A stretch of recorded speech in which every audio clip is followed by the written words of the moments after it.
for class 9,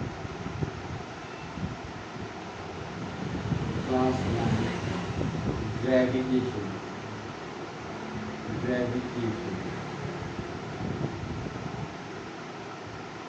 This topic, it is also in class 11.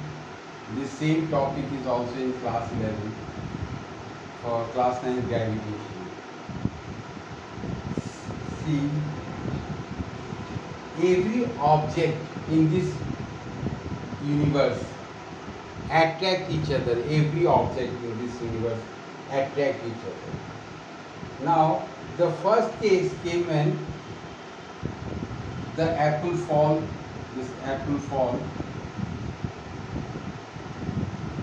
falling off an apple.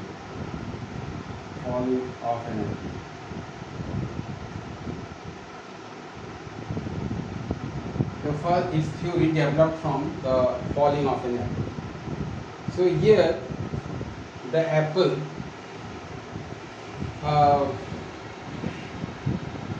due to the gravitational force of the earth,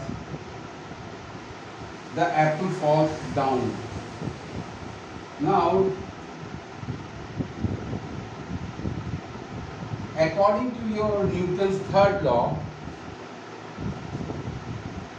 since the earth attracts the apple, so the apple must also attract the earth. This is according to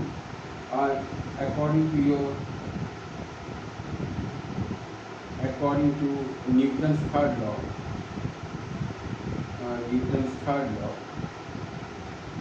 That is, to every action there is equal and opposite reaction. So if this is the action, so the apple must also attract the earth. But what happens that we see the movement of the apple, but we do not see the movement of the earth. This is the apple and this is the earth, but we do not see the movement of the earth. So now why? The question is why. Now again you see that from Newton's second law,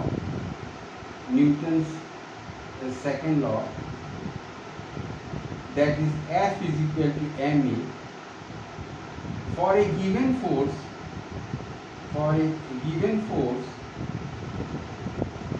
your acceleration is inversely proportional to mass.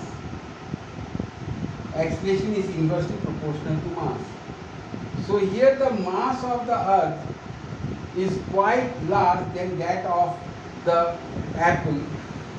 So the acceleration is very small, and because the acceleration is very small, we do not see the movement of the earth towards the apple.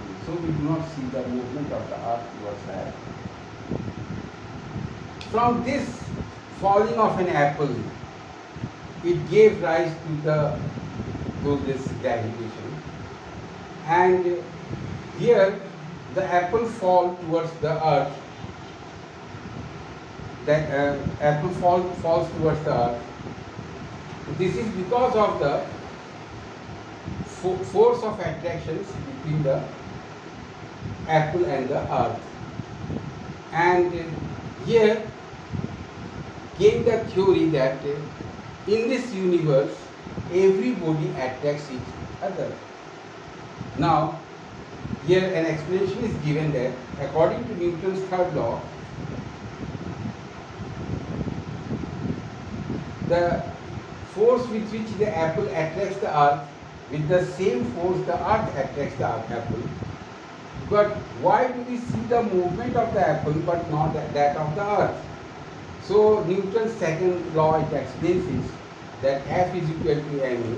For a given force, A is inversely proportional to m. Since the mass of the earth is quite large compared to that of the apple, so we do not, there is an acceleration, but the acceleration is so small that we do not see the movement of the earth. Now, here comes the force of attraction, that is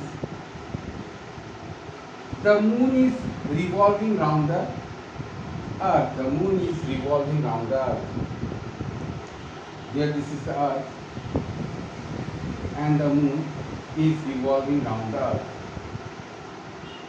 So there is a force of attraction between the moon and the earth. There is a force of attraction between the moon and the earth. And this force we call it as centripetal force. Centripetal force.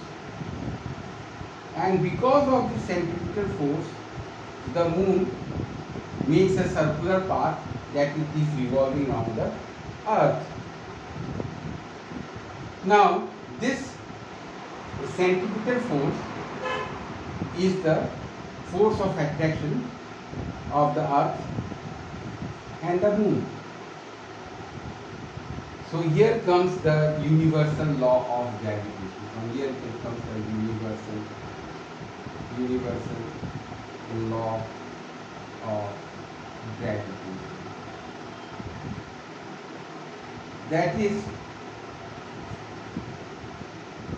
any two objects, if they are separated by a distance r, let this mass be m1 and this mass be m2. So this force of attraction, that is the force of attraction between these two objects, is proportional to the product of these two masses and inversely proportional to the square of the distance between the two masses. Now, if it is between the earth and another object m1, m, and distance between this is r, always the distance is considered from the center of the earth. So, and the mass of the earth Vm. So here comes our gravitational force, which is proportional to the product of the two masses and inversely proportional to the square of the distance between the two masses. Now, if you remove this proportional sign, here comes a proportionality constant, that is,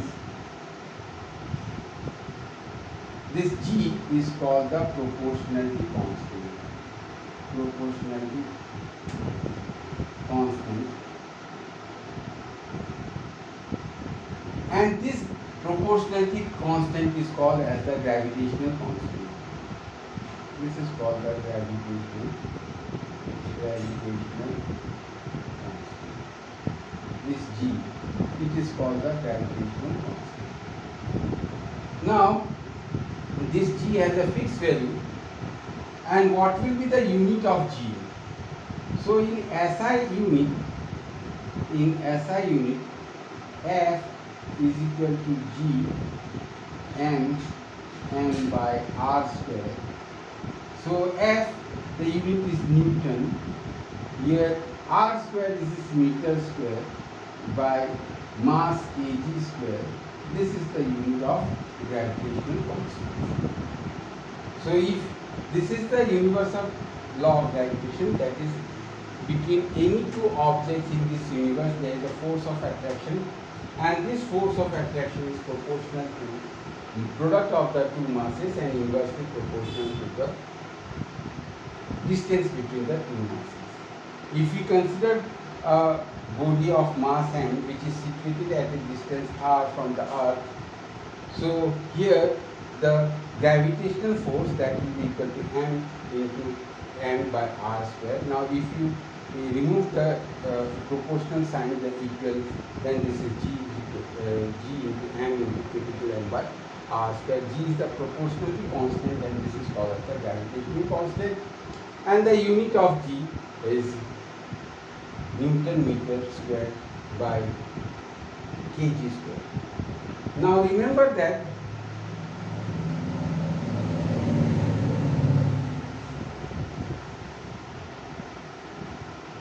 the earth attracts any body towards the, remember that earth, it attracts any body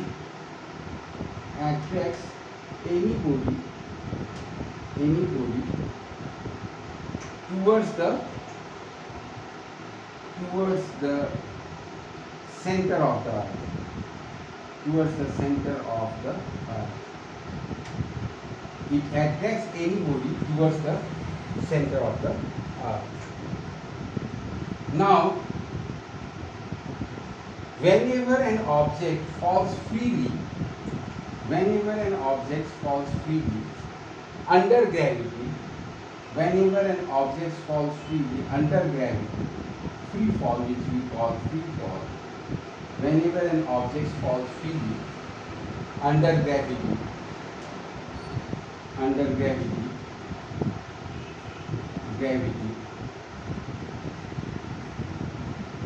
the only acceleration which is produced by the gravitational force of the earth, the only acceleration, there is only the only acceleration produced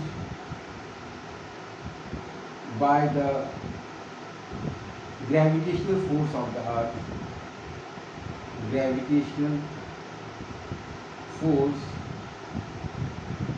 the earth,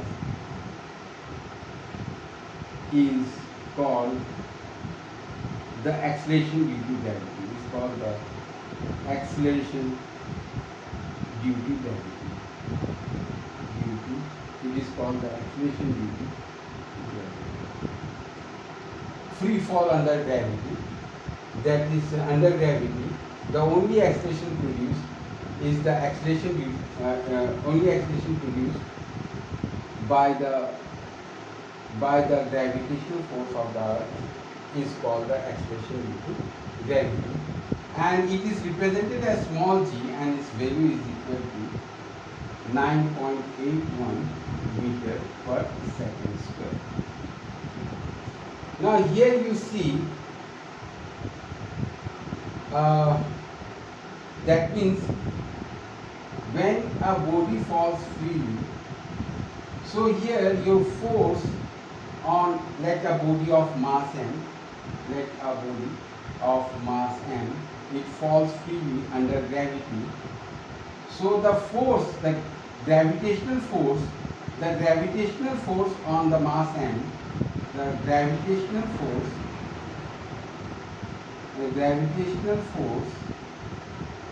on the mass n, F is equal to mg, because in free fall the only acceleration is the g. Remember always, in free fall the only acceleration is g. So the gravitational force on the mass m will be F is equal to mg according to your Newton's second law. According to Newton's second law. This is according to Newton's second law. The gravitational force on the mass when it is free fall, according to second law. Now from universal law of gravitation, F is equal to G, m is the mass of the earth, r is the radius of the earth, that is the distance between the object and the radius. Now do not confuse that this is the earth and here this is the object m. This height is considered negligible to the radius of the earth. This height is considered negligible to the radius of the earth, so we write r square. Now these two forces are equal, so your mg, these two forces mg will be equal to g m by r square. So here your g will be equal to g m by r square. So here your g, this is the relation between acceleration due to gravity and the gravitational constant. This is the relation that you can derive. Now this gravitational force, that is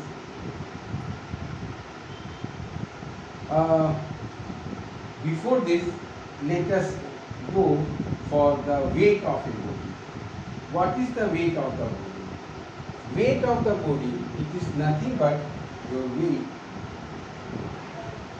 weight of the body, it is the gravitational force of the earth on the body. It is the gravitational force, gravitational force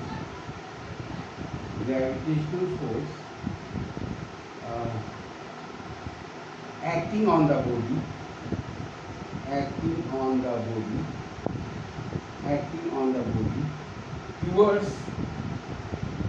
towards the center of the earth, towards the center of the earth.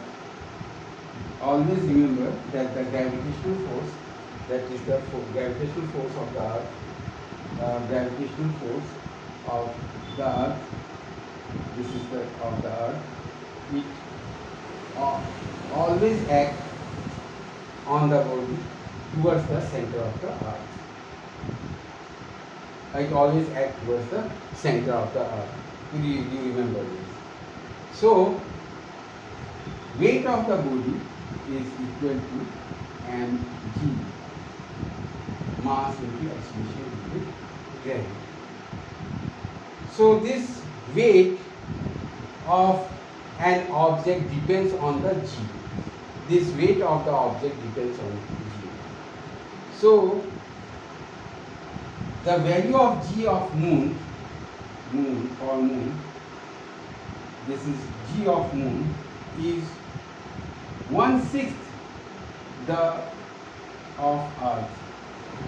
The value of g on the moon is equal to 1/6 the acceleration due to gravity on the earth. So the weight on the moon, so your weight will be reduced by 1/6 when you are on the moon. So your weight will be reduced by, your weight will be reduced by 1/6 when you are on the moon. So the weight of the body here you see depends on the acceleration due to gravity, that is g, and the g of moon is 1/6 that of the earth. So you will find that the weight, your whatever is your weight, that weight will become 1/6 when you are on the moon. So now by the help of this g, small g is equal to g m by r square, you can calculate the acceleration due to gravity, because you know the value of g, you know the mass of the earth, you know the radius of the earth, and from this, if you put the value of this, you can calculate the value of acceleration due to gravity of the earth. So here this is all about the weight of the body, and remember that weight is nothing but force, so its unit is Newton. Its unit is Newton. In SI system, its unit is Newton. Now we move to mass. What is mass? Remember that mass, it is the measure of inertia, which was already told to you in motion, in the chapter motion. Mass, it is nothing but mass, it is the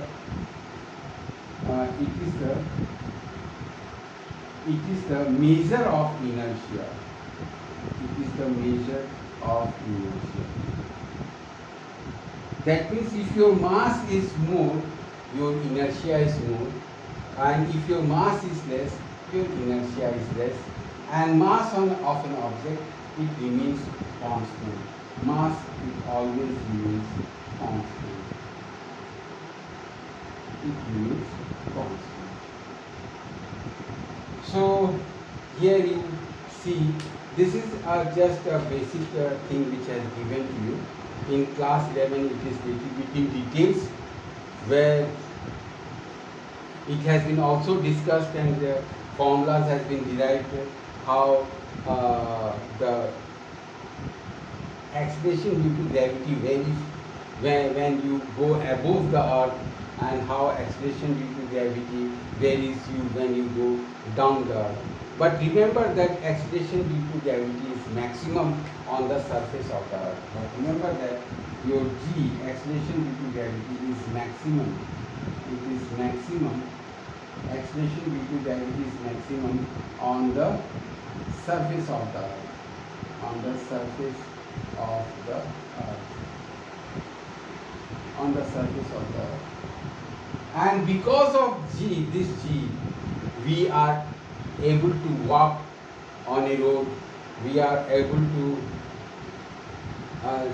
stand anywhere. This is because of this g, and its value is maximum on the surface of the earth. Now, and another topic here, it is given in this chapter, that is thrust and pressure. That is thrust and pressure.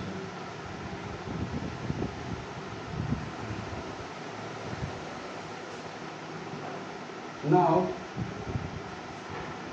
this is thrust and pressure. Here your thrust, it is a force. This is a force, but it acts perpendicular to the surface. Thrust, it is a force, but it acts perpendicular to the surface. And pressure, it is force by area.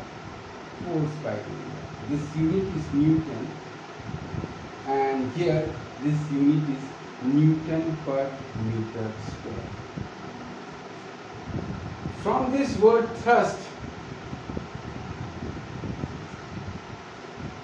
it gives rise to upthrust, which is called buoyancy. The buoyant force. Because of this thrust, it gives rise to buoyant force. That is the upward force, buoyant force. That is the upward force given by a fluid. You may notice that, you may have noticed that an object of say mkg,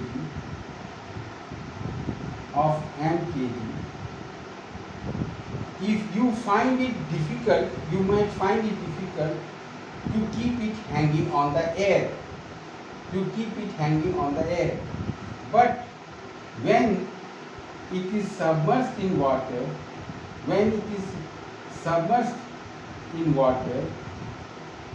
you find it a little bit easier to lift this body of mass m.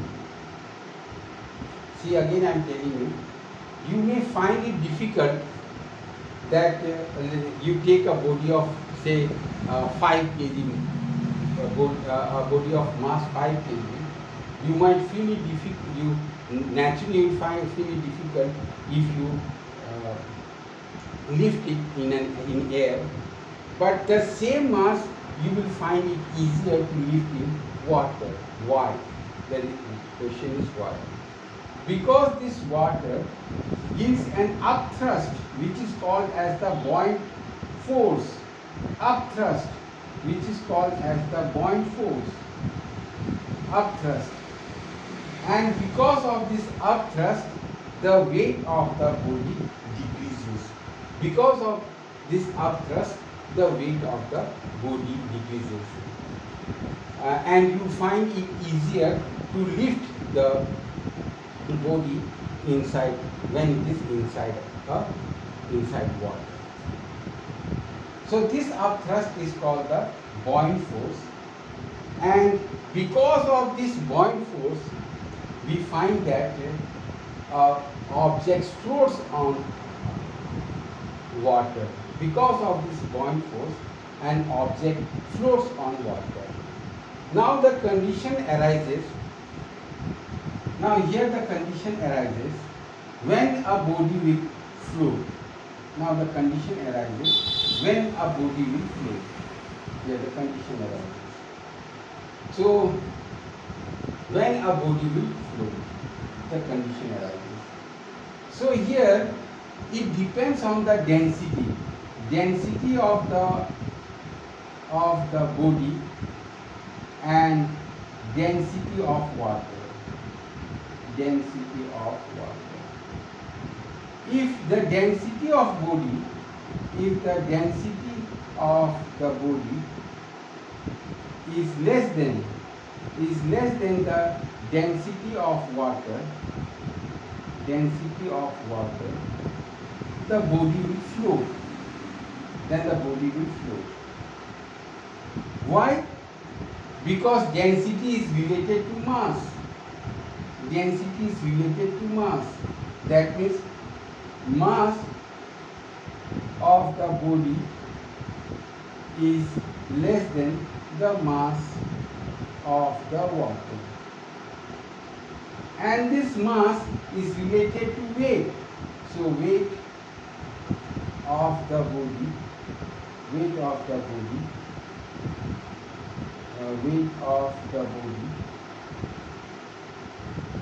is less than the weight of the water. So if the density of the body is less than the density of the water, the body will float. And if the density of the body is greater than the density of water, it will sink. So see, from upthrust we came to the buoyant force, and when upthrust, that is the force, it is a force, but it will act perpendicular to the surface. And this upthrust, that is the buoyant force, it always acts perpendicular to the surface. And because of this buoyant force, the weight of the body decreases, and you find it easier to lift a body inside a water than in an air. Now, here another, from this buoyant forces, we come to the Archimedes principle.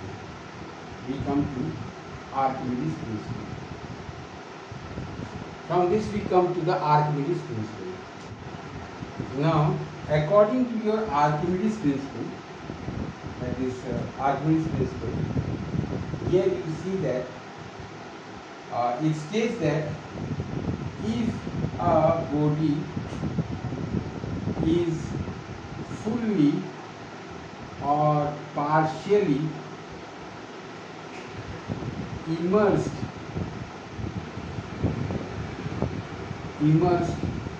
if a body is fully or partially immersed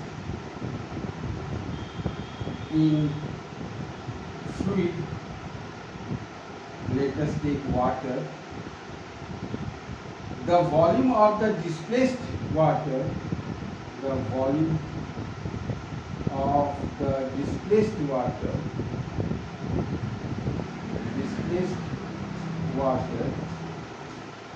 is equal to the volume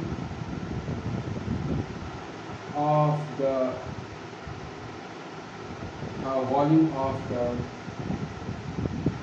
body submerged in it.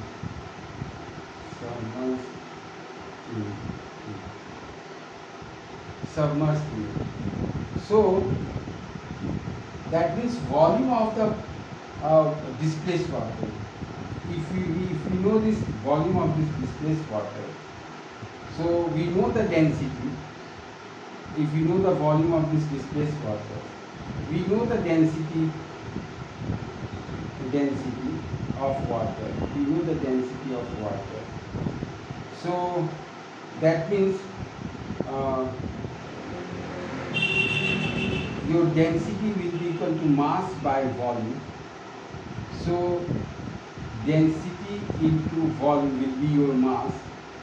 So we can calculate the mass of the displaced water.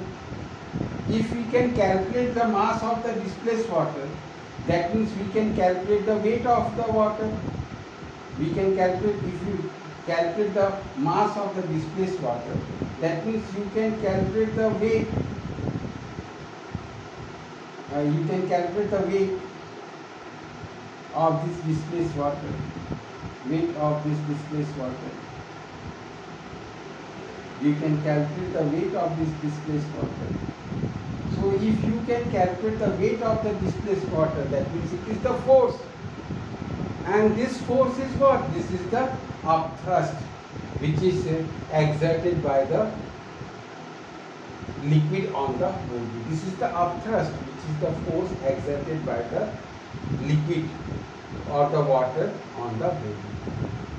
So this is all about Archimedes principle, and this is the last topic of this chapter, and we end here. So thank you.